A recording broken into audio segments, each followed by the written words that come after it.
Dalawang anak ko po ang biktima ng EJK victim. Ang akin pong anak, pinasok po kami sa loob ng bahay. Doon po pinagbabaril sa loob ng CR. JK, napalot na hayop bahay namin. Wala kayong puso. Dapat pagbayaran nyo to. Dapat...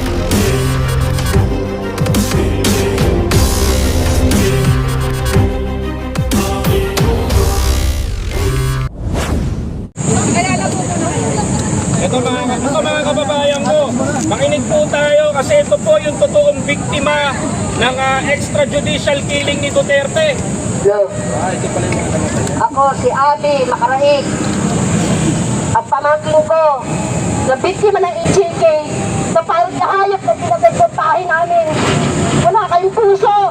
Dapat pagbayaran nyo to. Dapat pagbayaran nyo ang ICC para bigyan kami ng katarungan. Dahil hindi nangyayari sa inyo kaya may lalakas ang loob ninyo. Paano kami mga namatayan? Paano kami mahihirap na biktima? Duterte, kulong!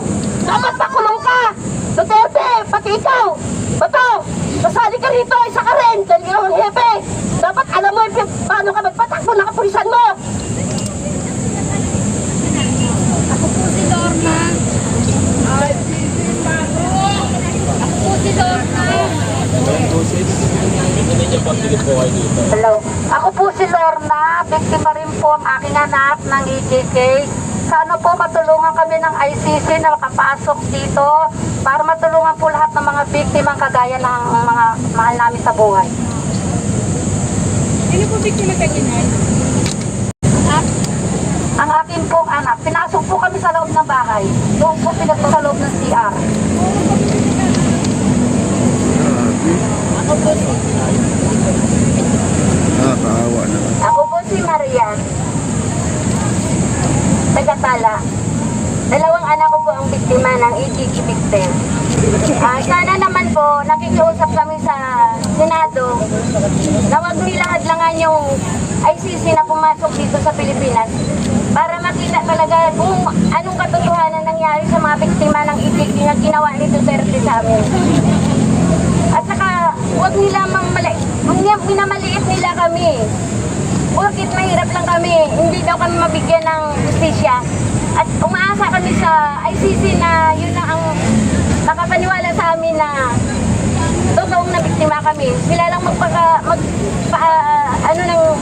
patutuhanan na totoong nangyari nga ikiking na ginawa ni Duterte dito sa amin.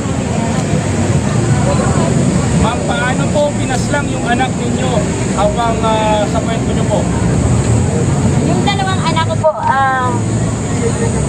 nakipaglamay lang po yan. Tapos, may bumaba na mga pulis sa baba.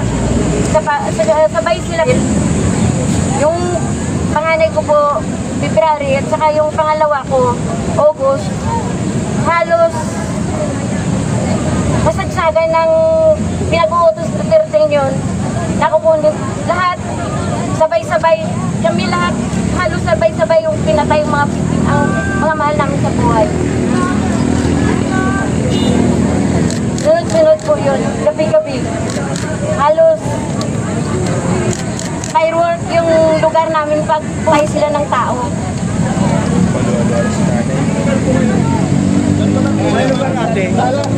Kala po. Magandang umaga po. Kapindot tayo pa, Pres. Magandang umaga po. Ako po si Mary Rose. Anak at apo ko po ang bilay nila.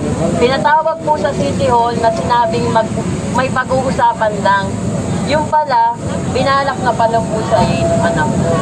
Nang umuwi po sila, hinabol po sila ng ubod ng daming mga nakamotor na pulis, naka-uniforme pa po.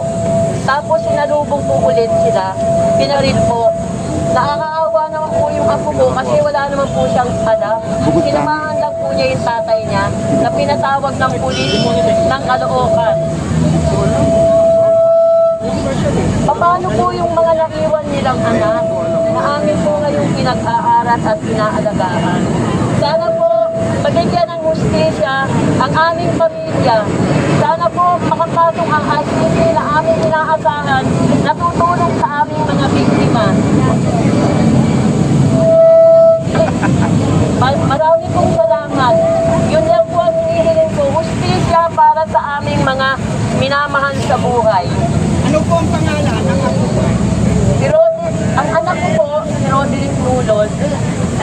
At yung pong anak niya, ako po, 18 years old, nang pinako, si Raymond Jan Nulon. Noon po yun sa may Sevi Rose, Caloocan po. Pinapunta po sila ng pulis. Ang sabi, may pag-uusapan lang daw. Nang umuwi po sila, hinabol na po sila ng ang dami-dami pong mga nakamotor na pulis.